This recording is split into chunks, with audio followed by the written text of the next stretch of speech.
Welcome to another Founder Wisdom podcast with Magieda Abaza. Magieda is COO and co-founder at TextYanzo. TextYanzo is an interesting company. She specializes in scalable personal assistant tech. She's part of Hub 71 startup, 500 global, and has an MBA in Cairo, Egypt. I'm in Oaxaca, Mexico. So, Mag, welcome to the pod. Tell me a bit more about yourself and what you're up to nowadays. Thank you, Charles, for the introduction. That was very interesting, and it was a long one actually. So yeah, as you said, it's Magieda Abaza. I'm a founder of Yanzo. Yanzo is a very very interesting idea. Is a thing that we've always wished to have. This personal assistant, this guru that would take care of all your daily hassles and errands, and even better, it would be on WhatsApp as a conversation, so it's not an application.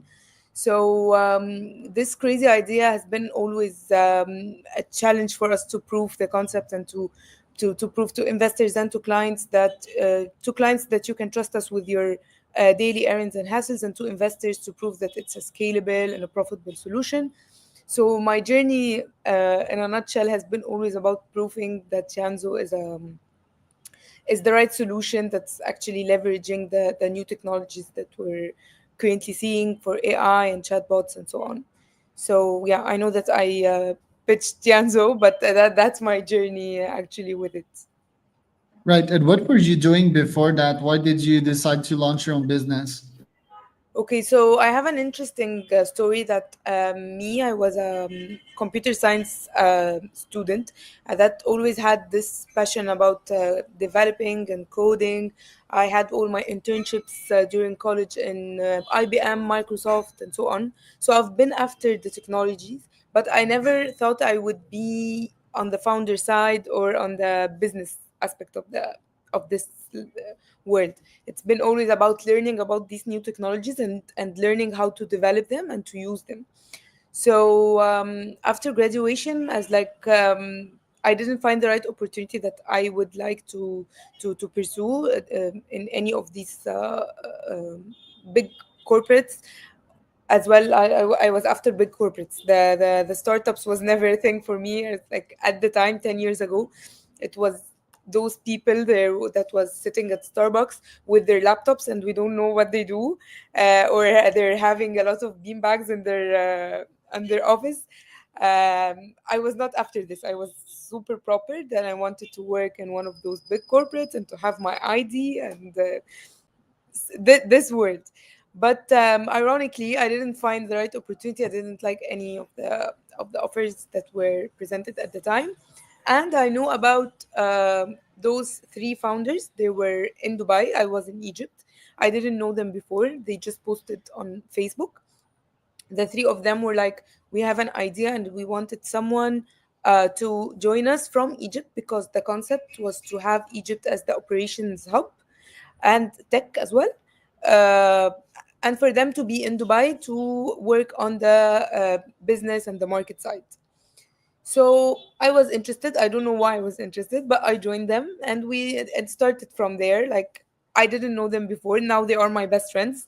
So the four of us worked together remotely for some time till we saw each other, and I turned to be a founder after a year because I worked on building the operational process of the company, and I monitored the tech as well, but from the client side. So basically, before Yanzo, I didn't do much regarding business, but it's been my baby, and I've been building it step by step since 2017. So yeah. Right. And you also run a jewelry business on the side? Yeah, that was my yeah, that was a passion for me. I always liked personally, I'm after fashion and jewelry big time. So I started this small business. Currently it's on hold because I couldn't actually run it side by side, so I had to have it on hold currently. But yeah, it's a jewelry brand that's again, it has like a unique proposition where you can work with gemstones. Each gemstone, it has a different meaning, where you can work with gemstones to create a piece. personalized for you with the different meanings that you have, and you can engrave inside it this meaning or this message, or if you're gifting it to someone. So each, for example, one gemstone is about friendship, one is about loyalty, one is about, so you would just create your own piece, if it's a ring, if it's a necklace, and so on. So again, it's a personalized experience because I've been after this. That's it. Right. And you talk about burnout on your LinkedIn, like how's it been, the Yeah, ups and downs of launching a company? yeah. Well, I talked about this specifically because I always see there's a gap between the online hype and what's actually happening at the background. And we both, since you're a founder, so we both understand this. So I just wanted to give this as a reminder for everyone who would actually have this day at office, everything is not working out. He has a lot of issues. And just with open LinkedIn, uh, I would like to I always like to celebrate on LinkedIn and to post as well. So everyone is like celebrating, and and LinkedIn is like a space where you would see everyone is super successful, and you would feel that you're not as them, you're not achieving it. So it was just one day that I opened LinkedIn as usual, scrolling, and I felt like, you know what, I want to give this message to other founders as well, that you guys are not alone. Those founders who are now at their office frustrated or panicking or having any anxiety attacks, like, you guys are not alone, and that burnout is valid, and it's part of our journey, and it's the cost. يعني, we all know. So it was just like a reminder for other founders. Right. And what do you do when it gets hard also on your side? Like, how do you stay resilient? What's your mindset hacks for that? Well, I've actually I tried a lot of strategies to do this. So first of all, my top advice for everyone, and for myself as well, to have the right balance. I spent the first 5 years working only. I worked a lot. I never accepted to have um, even weekends, as like always on my laptop. But this is not right. This is not right at all. As cliche as it sounds, yes, we need to balance. We need to have some other time doing whatever that would help us recharge. If it's a workout, if it's spending time with family, if it's a very small, if it's actually getting a proper weekend. It's as simple as this, because I know that founders generally they don't take weekends. They don't. It's like a luxury for them. So no, as simple as that. We need to balance our lives in order to recharge. So if I'm in one of those days, I would actually just pause and take some time for myself. Generally, I work out to just recharge, or I would get a notebook and just put all my thoughts in there, and write it down to reorganize things. So nothing special, but again, it's a reminder. We all know these procedures and these steps, but we just neglect it, and we're super ambitious, and we're super fast, and we don't want to waste time. But one time our energy won't help us do it. Right. And Yanzo itself, like, tell me the growth that you went through in the last 8 year. What has it looked like? The ups and downs, the COVID. What Yeah. does the financial portrait of the company looks like 8 years after its inception? Yeah, let me tell you that we started Yanzu with the challenge, with the big challenge, where no investors were actually convinced enough to invest with us that this solution is scalable, or this solution would actually be a thing. At the time when we started Yanzu, there was no WhatsApp business. It was the usual WhatsApp. There was no AI support. There was no chatbots that were accessible everywhere. It was super expensive technology. So what our approach was, when we tried to talk with investors and to fundraise in order to create our own thing, it was not easy, because there were no any um like they were just not convinced. It was not the market trend come in, and the fintech at the time was taking over, so we were not there anywhere on the map. So what we did, that we started to do everything manual in order to prove the concept and to get our customers, to get the customer base, to prove the demand that customers would like to have this solution and they are depending on it.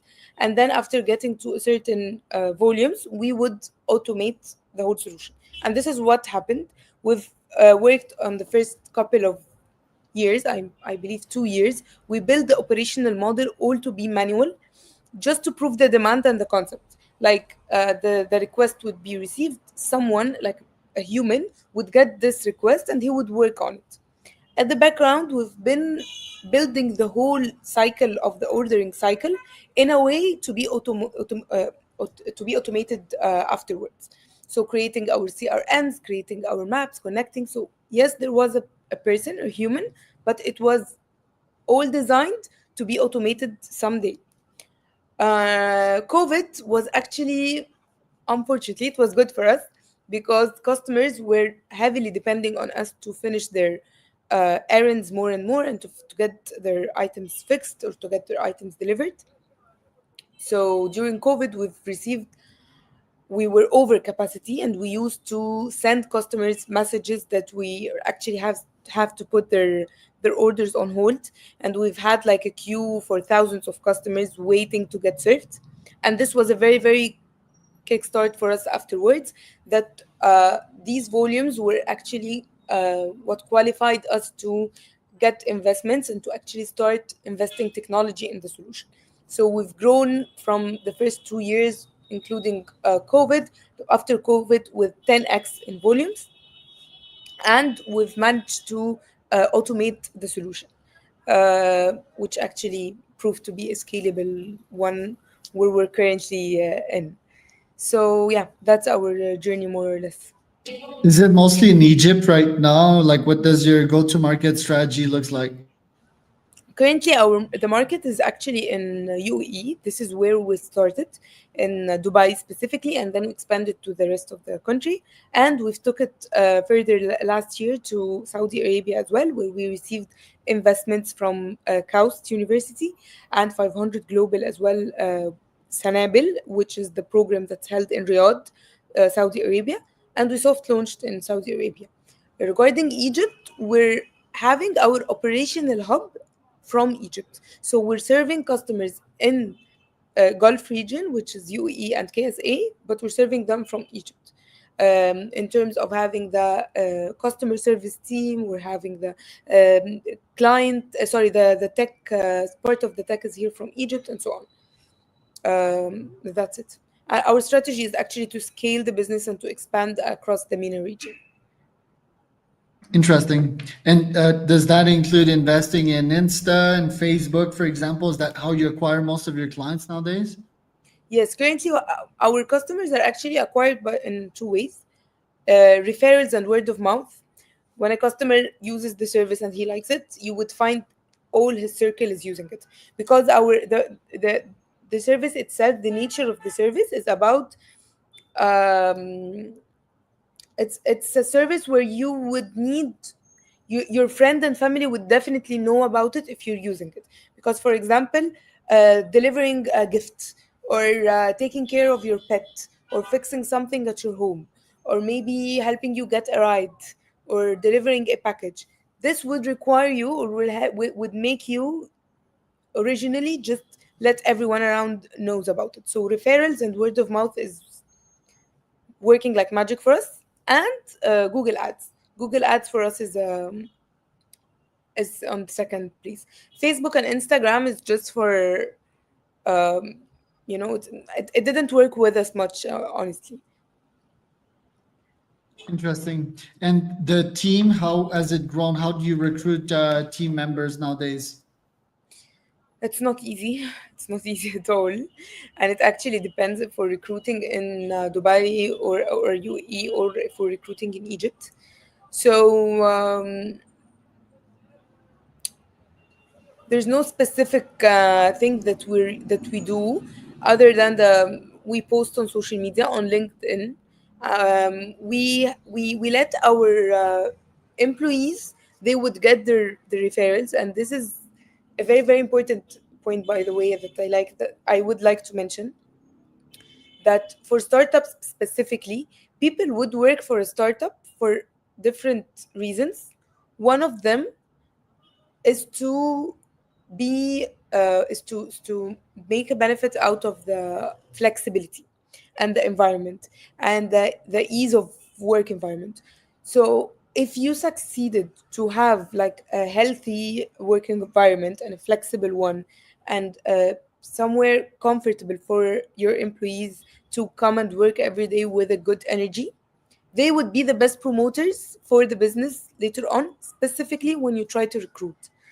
uh, I know it's obvious, but a lot of the times, because we are super stressed and we're pressured, we overcome this, or we oversee this, I'm sorry, and we don't appreciate the importance of giving people, and being considerate and giving them a good environment to have. So generally, how I recruit is usually, yes, they get their friends, they do the referral, we post on social media. One time when we were building the big team, we used a recruiting agency. It helped us a lot. But again, if the work environment is not nice and if it's not inviting enough, you will lose your your employees and their friends and family, and they're not promoters anymore. Right. How have you been integrating AI in the app so far? Yeah. AI. Okay, so our solution overall is actually to be built on on a chatbot or an AI. Previously, when we started the whole thing, it was a very expensive technology. Using Watson from IBM or whatever, that was an expensive technology, and we didn't have the funds to do this. So when OpenAI started, and it was launched in the market, we were one of the top, or the first, sorry, startups to use it in the Middle East. And I believe Hop 71, they mentioned this in one of their articles, because it was super suitable for us. We just like plugged and play.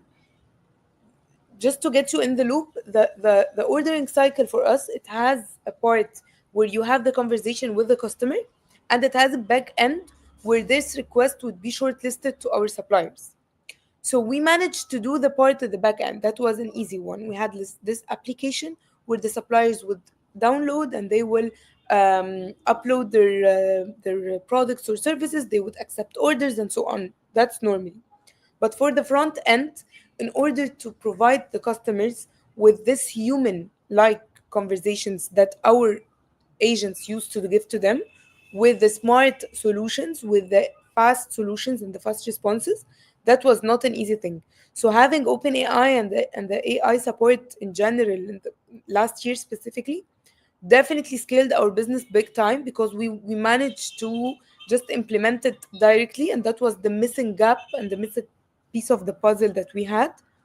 So by plugging to them, it was very very easily managed later on, and we scaled the business afterwards.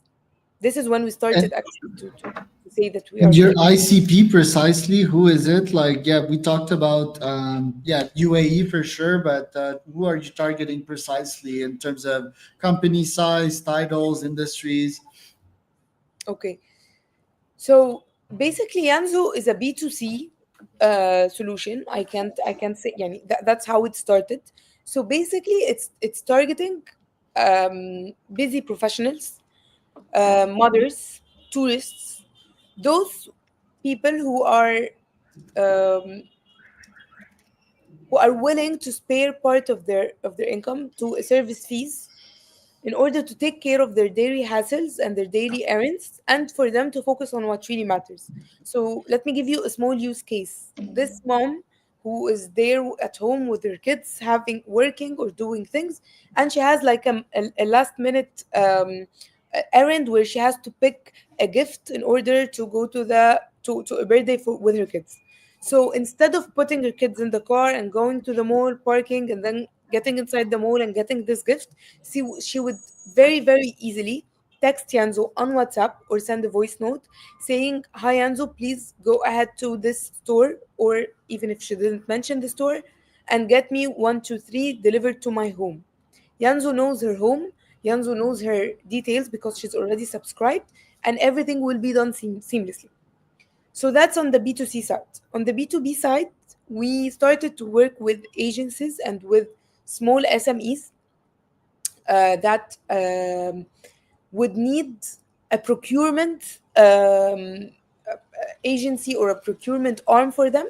They're a small business. It's an office consists of 10 people, for example, and they would need their daily errands, like get us printer paper, get us, we having a new employee, we need to get him a laptop, a desk, a chair, and welcome kit, for example.